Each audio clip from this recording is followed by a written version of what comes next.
Welcome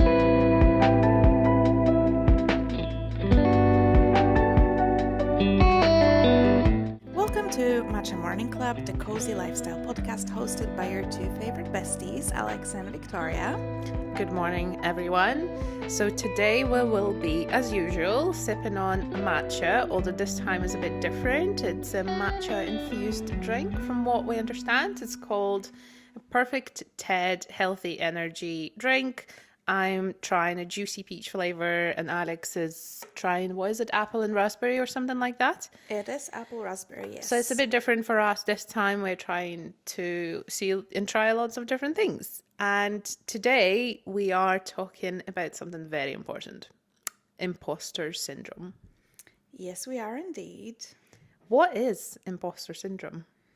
Imposter syndrome is basically a feeling that you're not good enough.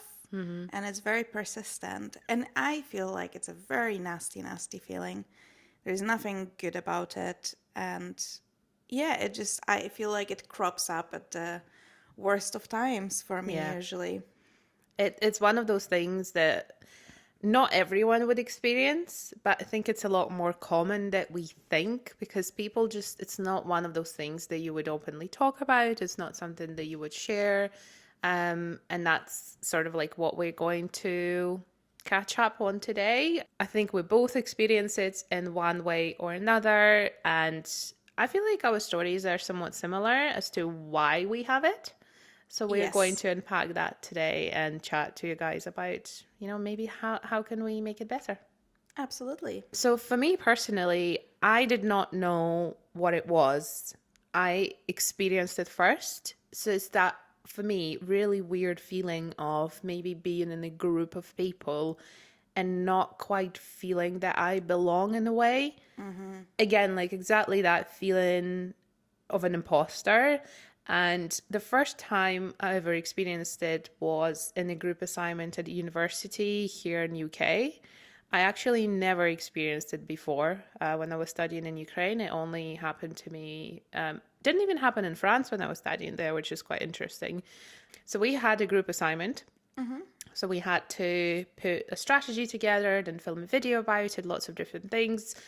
And the majority of my group were either other British people or someone who had much better English than me, for example, at the time. And I felt like I had to put so much more effort into all of this just to be able to perform on the same level as others. Whereas for them, it felt a lot easier than it felt for me. I don't quite recall the first time I felt imposter syndrome, but it became much more prominent in my adulthood and once I started working. I think it's in particular because what I did in university, which is journalism and advertising, has nothing to do what I'm doing now, which is I'm in commercial properties. So obviously I always feel like I don't have the right degree in that sense. So it always makes me feel like everyone is better because they went to study it. While I always feel like I got all my job by like some sort of a chance or luck. Okay, interesting. Yeah, which, I mean, obviously, like deep down, if I think about it, I know it's not true because no one, like realistically, no one will hire you just because they think like, oh, she's actually really nice. She cannot do the thing, but she's nice. Personality hire vibes, Yeah, it does not really happen like that. People hire you because they want you to do the job and because they think you will do the job and do it well. But still, like, it is something I still struggle with.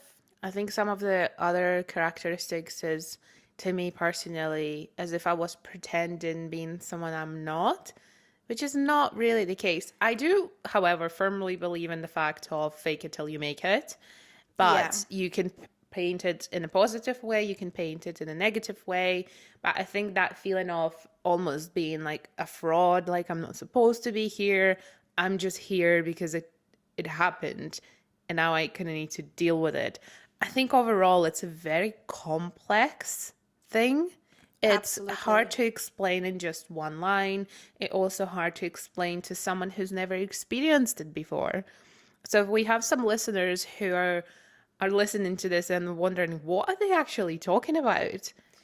That's Do you think so? I think everyone experienced it at least once. I think maybe some people experience it on more regular basis, could but be, yeah. I'm sure everyone felt out of place at least once in their life. I mean, I'm sure you're right. Some people are really lucky when Yeah. maybe they felt out of place because they were inexperienced and they were doing something that is a bit out of their comfort zone and skills at the Yep. time. But I think a lot of people, more people struggle with it than they would like to admit. Yeah, exactly.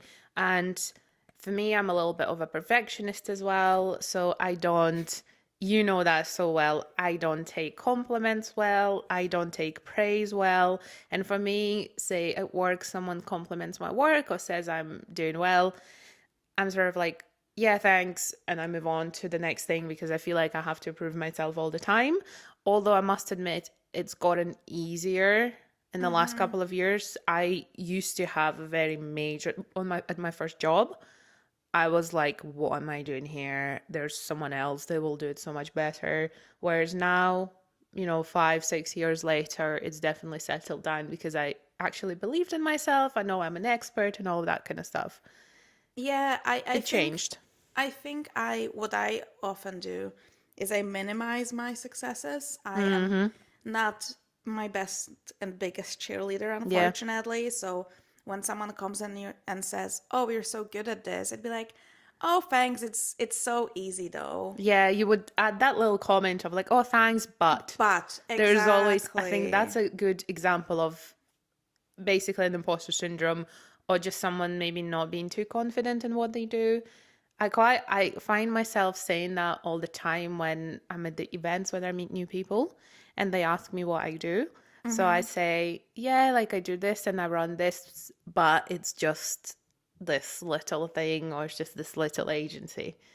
I really just not. I feel like I should be bigging myself up so much more than I actually do. Absolutely. All these, when you mention like saying, oh, little agency, this and that, it actually brought something up. Mm, So I've done life coaching yeah. recently. I was a part of life coaching, and my coach mentioned something. She was like, "Oh, Alex, you very often refer to yourself as like silly, or like, oh, Mm, I'm such a silly girl, silly little girl." mm, And she's like, "Why is that? Why is the mm. language you're using?" And I think that's the similar thing, trying to play things down. And I think where it comes from for a lot of women is how girls are raised. You're supposed to be polite, you're not supposed to take too much space, you're supposed to make everyone else feel comfortable.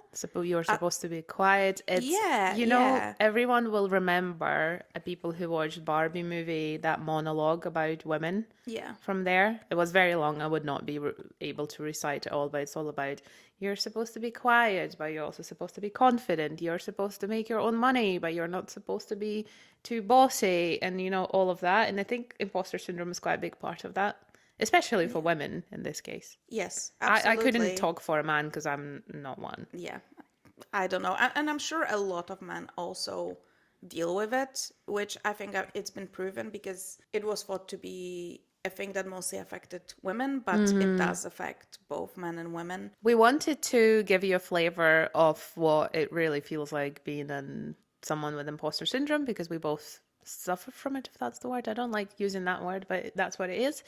Um, a lot of my examples come from my work life.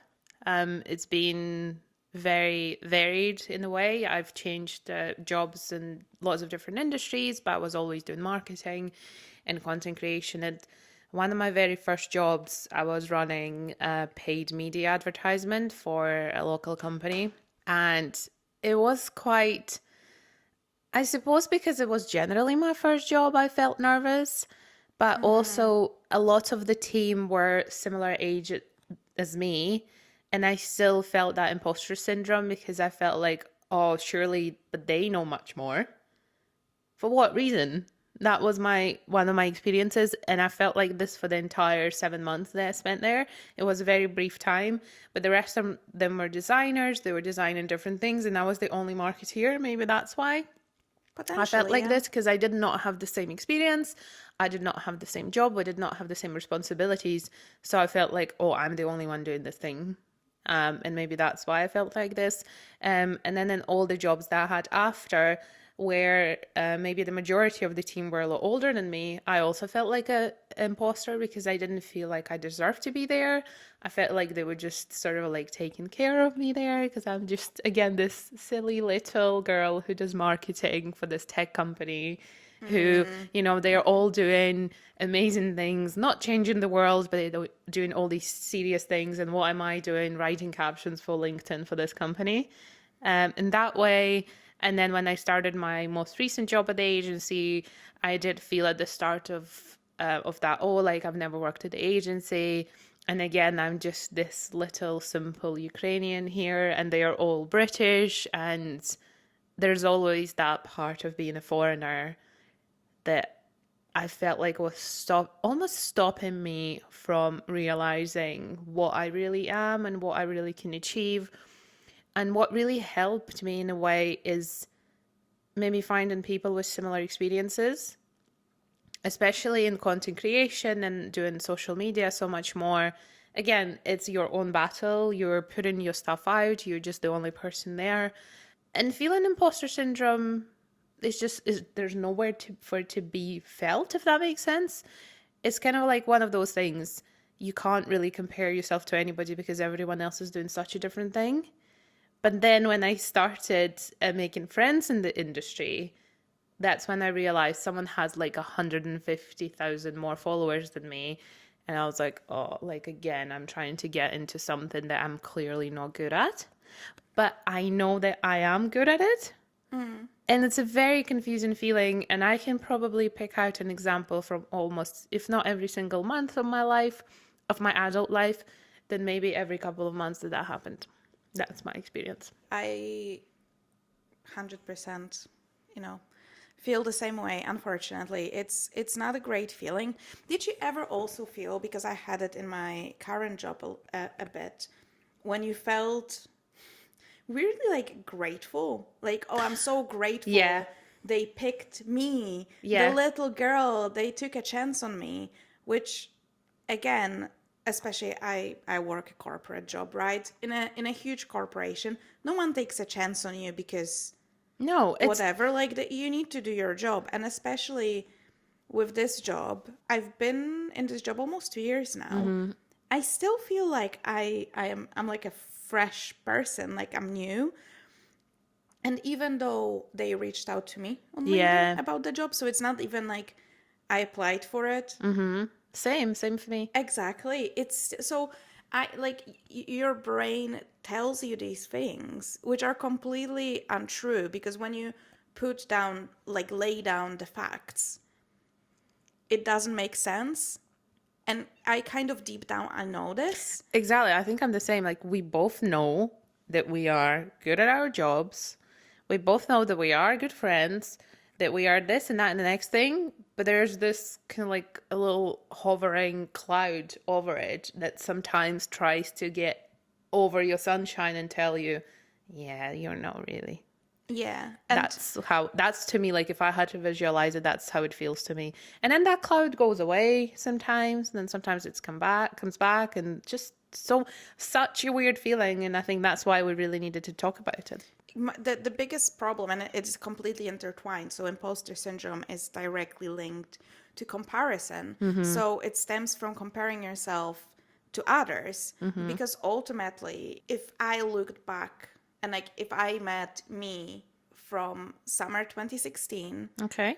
when I first landed in Edinburgh, and I told that Alexa, oh, you're going to be working in this huge corporation and you're going to be doing like finance and admin for like in a commercial property industry, Yeah. and you're going to work in this like nice office with a view of the castle and all of these things, I'd be like, yeah, absolutely, like wow, that sounds amazing, but also like I cannot believe I'd Yeah. even get there.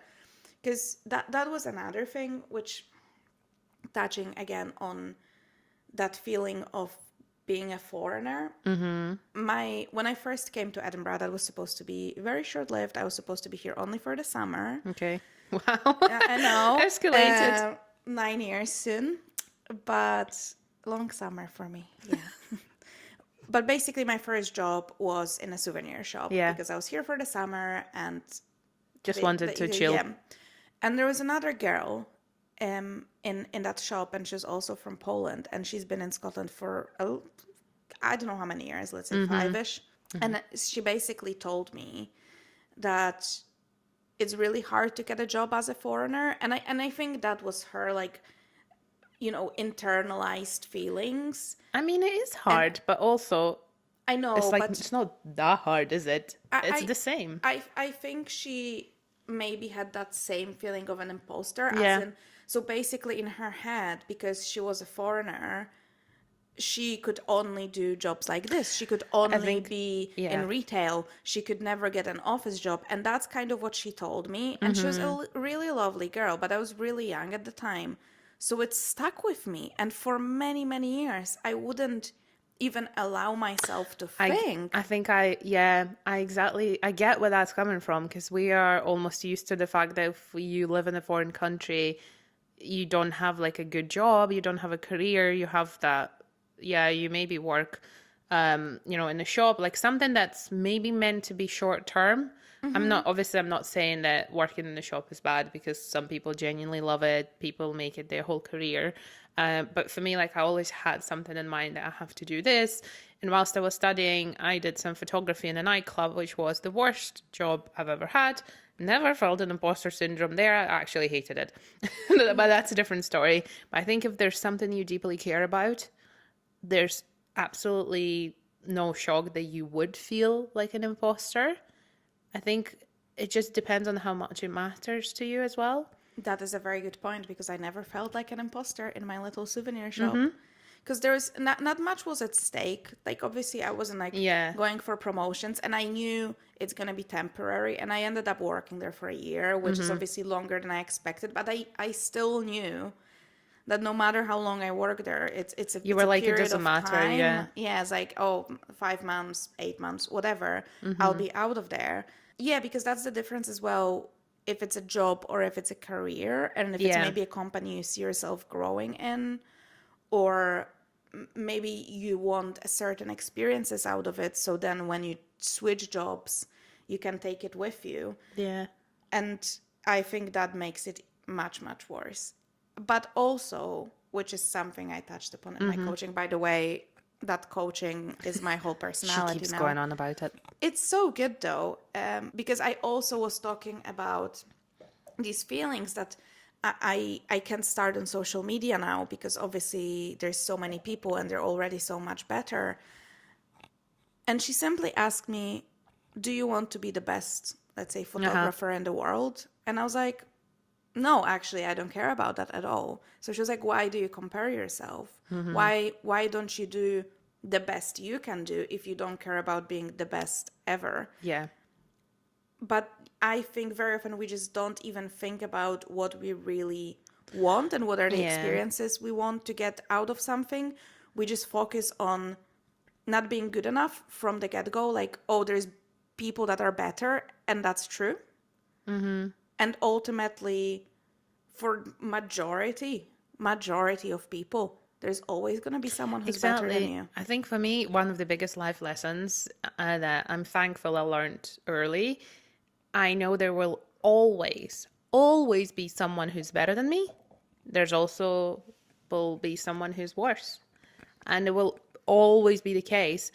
The thing about, I like tennis. I like watching tennis. I like following some tennis players. And one of my favorite players, she's number 1 in the world right now. But the thing is, she is not the best ever. And she also won't be, because there will be a new legend. There will be this new athlete who will come around when, say, maybe 10 years' time, take her spot, or maybe in 5 years. And she's not the best anymore. And that's one of those things. I don't think you can be the best ever in anything. Like forever. Forever. Yeah, you can be the best for, a couple of months, a couple of years, maybe a decade or a few. And that's understanding that is so important. I hate when people say, especially like around Edinburgh and Scotland, these are top 10 Scottish bloggers you should follow. It's like, yeah, this month. Next month, someone can go insanely viral and take that spot. Absolutely. Short-lived. Short-lived.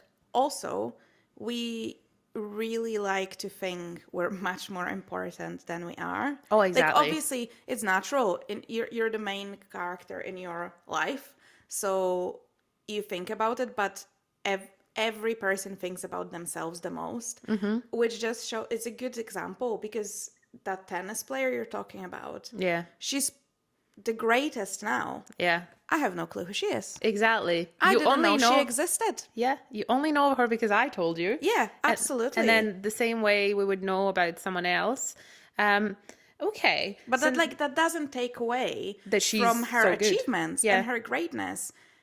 I just don't follow tennis. Exactly. And like I could not care. I mean, good for her, but I could not care less. Yeah, Like it exactly. doesn't matter to me at all. So that just shows the scale of the scale of it. And like, you know, people who will know, but there's going to be more people that even when you're the best in the world, people will still don't know. don't know because that's not something they follow. Okay, so I think we know that imposter syndrome is very complex, and I'm sure many people get that and would be interested to know if you do. So do let us know. In terms of how we deal with that, what are your personal experience on, if there's anything that helped you get over it? No. That's a fair point. In fairness, it is something that I realized this year in my coaching process very strongly, that it's something that affects me more than I'd like to admit. Okay. And it's something that stops me from doing things and trying to do things. And I'm trying to acknowledge the feelings, but not let them take over. Yeah. I'm actually trying to sit down and be like, what is a fact here? Yeah. What are the facts? Not how I feel. Not, my anxious not little. You see? Yeah. It's so ingrained. Fixing it as we go. Exactly. So not all these thoughts and feelings. What are the facts? Yeah. And if I take option A, option B, what's the worst that's going to happen? Because ultimately, I don't know. You want to post online. What is the worst thing that's going to happen? No one's going to watch it. Okay, and that is also the absolute worst thing. But seeing how social media works, some people will see it. Someone's going to see it and they're not going to like it. Your colleague's going to see it and they're going to make a comment about it. And that's it. Yeah. Are you going to remember about this a year from now? Is it going to matter 2 weeks later? Probably not. Probably not. So, yeah, it's definitely, for me, it is a work in progress. And it is something I identified really strongly at the beginning of this year. And it's something I do think about a lot and try to stop myself, because I genuinely, I'm turning 32 this year, and I realized how many times it stopped me before from even attempting to do things, because I'm not good enough, or because I'm not, like, there's people that are doing great things and they're so good at it. But like, if you find a photographer that you like, that would be my tip, right? If you do, that's quite as like creative, but, or like a content creator, whatever, scroll down to the bottom. Or if it's a YouTuber, you can select so it sorts from the oldest video. Watch their first video.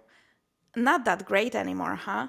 It's the experience. You're not going to get better until you do it. Yeah. You cannot just post the first thing and it be the best thing ever.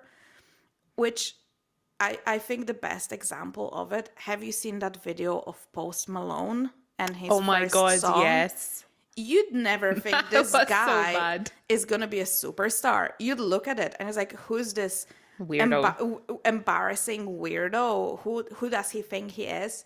Does he really think he's going to be a star? He posted it anyway. And now he's one of the top artists and I love him very much. Exactly. But everyone has to go for cringe. Everyone has to go for awkward. and everyone has to go through difficult. And just because people don't talk about it doesn't mean it doesn't happen to them. Yeah, it happens to everyone. And I think high achievers, especially. Especially. But if someone tells you, oh, I never feel awkward, I never feel weird, I always feel confident, liars. I call, Yeah. lies. 100% lies. Absolutely. Just look them in the eyes and be like, do you really? They're just faking it. Something that I think maybe helped me is definitely just sticking to it. In particular, things I do for my job or photography or content creation. A funny story, well, not funny story, but a good lesson to learn. My first ever viral video was in 2021. And it was a video of me sitting at home at my laptop being like bored. And then there's a text on the screen that says, you're at home bored, and then you suddenly remember you live in Edinburgh. First of all, how bloody stupid it is as a phrase. Like, how can you not forget where you live? Anyway, it doesn't matter. And then after that, there's a sequence of clips of me in different areas of Edinburgh. And that video was my first ever viral video. It got well over 1 million views. And if I had to watch it now, I would cringe so bad because the video is far, far away from the quality of the content I put out now. But at that time, I was like, oh, this is great. So I was almost, at that point when I was posting it, I wasn't getting any imposter syndrome. I was like, I'll just post it. And it's all about getting better and not letting imposter syndrome get there. Because now, 4 years later, like, I'm so glad I stuck to it, that I did not let so many people online that I was getting hate on that video because it went viral. Every time you go viral, you will get some hate eventually. It's just normal, it's part of the process. But I did not let it stop me. So if I had to share anything, just stick to it. Just pretend no one's seen it, even if 1 million people have seen it. And another thing that really helps me, which I hate to admit because I still cannot take bloody compliments great, is when my friends and family or people I don't know tell me how great my stuff is or how I inspire them. So Alex messaged me a couple of weeks ago, and I still think about it every day, that you said something like that I inspire you and everything I do and how I stick to it. And that was literally nearly made me cry. And then another situation that happened a couple of months ago, I went to a local shop opening and the owner of the shop came up to me and said, oh, it's so really nice to meet you. It's my first time meeting an influencer. And he treated me like a celebrity. And I could not take it. I was standing there and I was like, oh my God. I was like, no, like, why are you saying this? Because I'm not, I literally could not take it. But for him, it was basically a first time speaking to someone who has an audience online. So for him, it was very nice moment that I, took the time out of my day and told the world about his shop. But for me, I was like, I just got so cringy and I wouldn't say I hated it. Like, I loved the compliment and that's why it now stuck with me for months. But at that point in time, I felt very impostery. I felt like you shouldn't be saying this to me because I don't deserve it.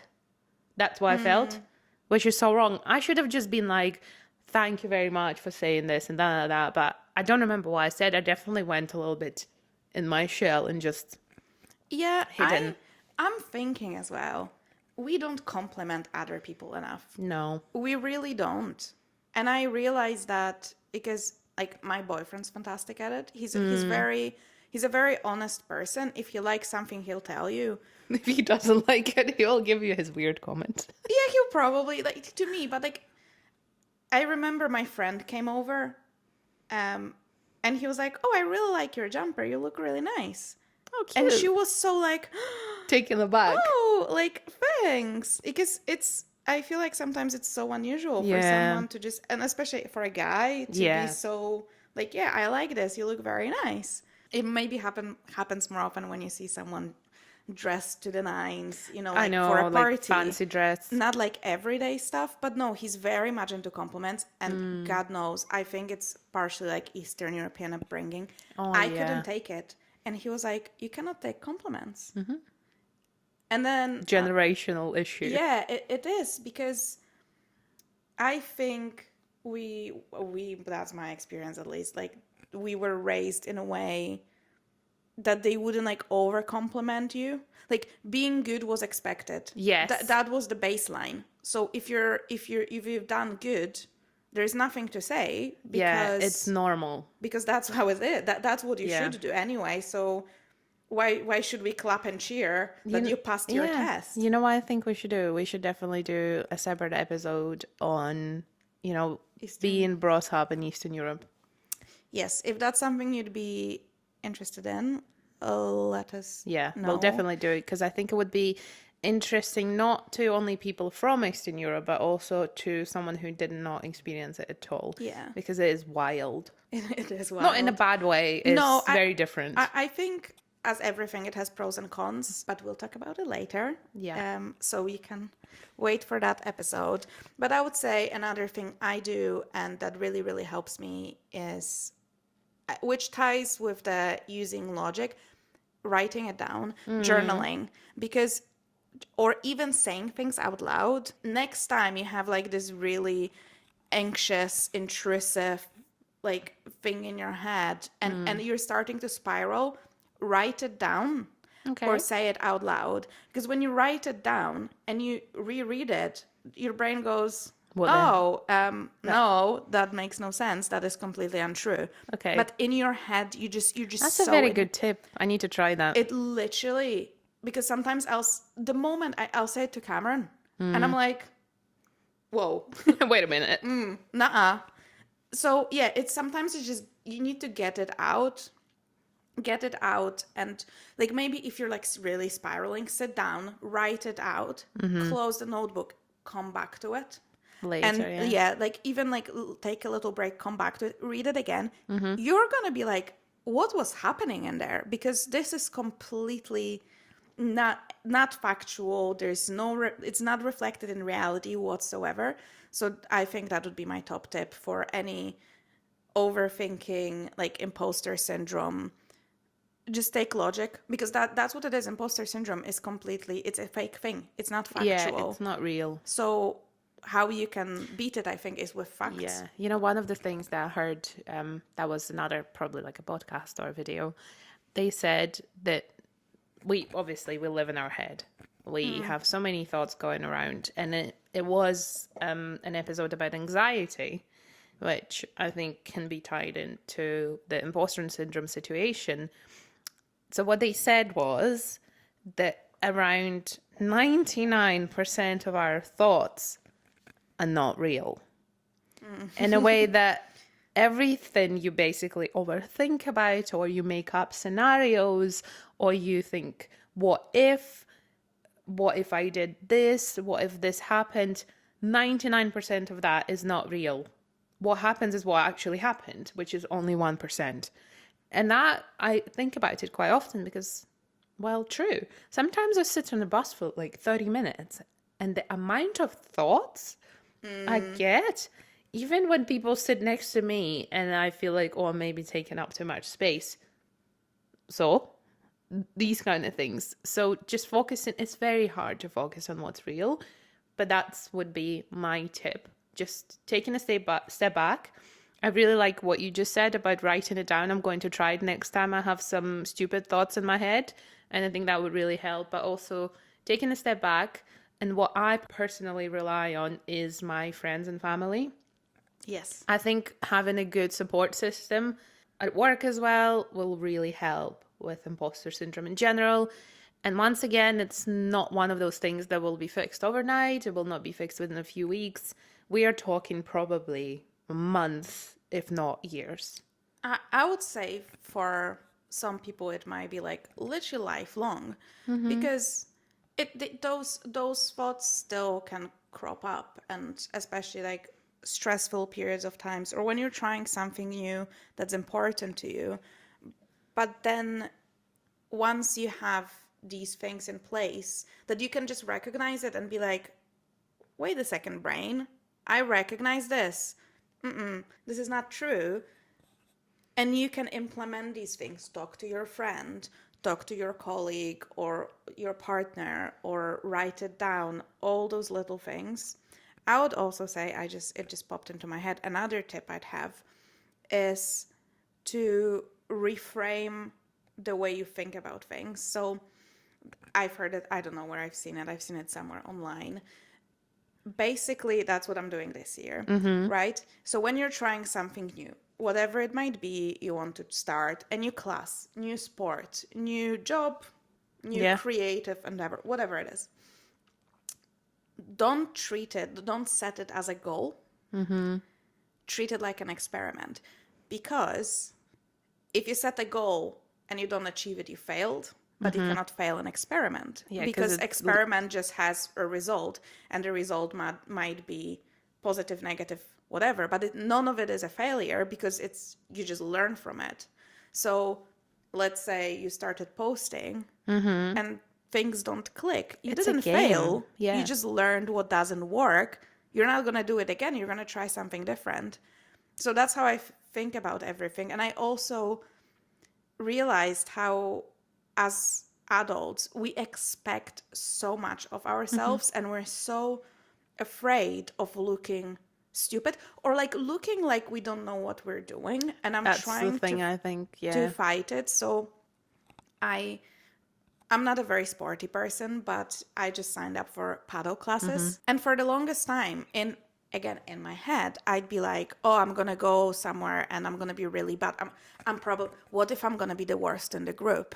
What if I cannot like do it? Yeah, you know what I mean? Like all these things. And I was like, oh, better not try at all. Then go there and feel these feelings. The thing is, I don't know, for the first class is still ahead of me, but so what? I'm kind of in this mindset now. Okay, I will probably be the worst because I'm not a very sporty person. So what? I signed up for beginners classes. That's what it's aimed at, for people that have never done it and are trying for the first time. Am I trying to win a tournament? No. Are you trying to be the best in the No, world? I just want to go there and see if I like it and just do it for my own pleasure. That is all. And I was thinking to myself, like, imagine little babies when they learn to walk and they fall and they decided, this is really embarrassing. So I'm not going to do it again. I'm just not going to do it again. I'll stick to crawling. I'm really good at that. And they never learn to walk, but they don't have these things ingrained in them. And as you grow, even when you're a small child, you run and you fall and you like learn things and you fail and you do it again. As an adult, you expect yourself to try things for the first time and be the best. That's not how it works. So maybe that like childhood attitude. A little bit, yeah, that's a good little tip. bit, just to try a new thing. And if you're going to suck at it, so what? Imagine how much progression you can make. Imagine yourself in like a year, if you actually stuck to something and in a year's time, completely different person. Another one for me probably does not apply to sports as much because you can't really fake it in sports because you just need to get better at it. Social situations, for example, if you do feel like an imposter in social situations at work, fake it till you make it. For me, that really helps with networking events. I'm like, okay, let's play this game. For this next hour today at my event, I'm going to pretend I'm confident. A little challenge. Yeah, a little challenge. And you know what? It works. Every time I'm like, oh, I liked this game. I'm confident, and people started talking to me, and I actually came away from with some nice contacts. Because otherwise, what's the point of even going there? You have a purpose. And yes, it's challenging, and for some people it can be more socially awkward than for others, but there's a few things. So to sum up, I would say, reframing things, then relying on your friends and family for some of the things as well. Sharing, because they will feel the same way. Maybe not about the same things. We're definitely not alone in this. No. And then I think if you've never had this conversation with any of your friends or family, that's a sign to, come forward and talk about it. Or just even ask someone, have you ever felt like you don't belong in a group? Yeah. Or if you, for more corporate jobs, you probably have one-on-ones with your manager. Why don't you have it again? Don't tell him you have imposter syndrome, but just ask for feedback on certain things that maybe you're unsure about. Just, it looks really good for you. You can say, I really want to improve this. Can you give me some feedback how I'm doing now, what I can do better? And probably 9 out of 10, they're going to be like, oh, you're actually doing really well. Yeah. So that's also good. Maybe you can, or speak to someone who you think is really good and maybe get some tips from them. That's another thing for me. If there is a figure in your life that you really admire, who you have direct access to, you know, for some people it can be your mom or your dad, your best friend, or someone more senior than you. It's never embarrassing to come up to them and be like, I really admire what you do. Can we have a chat? Absolutely. And I would say compliment people. If you think someone did well, just tell them. Yeah. Just say, oh, I really liked your work, whatever it is. That'd be I another really nice like your thing. jumper. You look really nice. Exactly. Exactly. That kind of stuff. It's very complex. I think it's hard to pinpoint a couple of different things that will 100% help, but there's a few things you can try, and hopefully what we unpacked today gives some inspiration to people that you're not alone in this. We are all actually a lot more similar than it seems. But we remember, you think about yourself much more than other people think about you. It sounds a bit harsh, but it's the reality. We're also focused on ourselves. Yeah. Nobody thinks about you as much as you do. Yeah. You might look at someone and be like, oh, they're so much better than me. And they might be thinking at the same time, oh, But about you, yeah. oh, they're so much better than me. You just don't know. And you don't know what people deal with. I think, which was also very interesting thing about it, was a group coaching, and I looked at those women and they're like so fantastic, but they still have their limiting beliefs, and I was like, this Yeah. is completely made up bullshit. This is so not true about you. Or like even when we talk and you say something and I was like, What are you talking about? Yeah, that's but you know what I mean? Exactly. So it's great. I think like talking to other people really, really helps. yeah. And just also just acknowledge it. Yeah, like I feel like this. Don't escape it. Write it down. Yeah. Come back to it. So what we'd like to know is if you have experienced an imposter syndrome, do tell us about it. Or if you haven't, also please, if there are some unicorns who haven't experienced it, we would love to know. And I think it's safe to say that our DMs are a safe space. You know, you don't have to post Absolutely. it publicly. If you would like to have a bestie conversation with both of us or one of us, feel free to send us a DM, and we would love to have a nice little chat and share our imposter syndrome struggles with each other. So thank you so much for staying with us for this episode. We really enjoyed our time once again. Yes, thank you for listening as always. If you want to see more of us, you can follow us on our socials at Matcha Morning Club, and they're all going to be linked in the show notes. But for now, goodbye, and we will see you next Tuesday. Bye. Bye.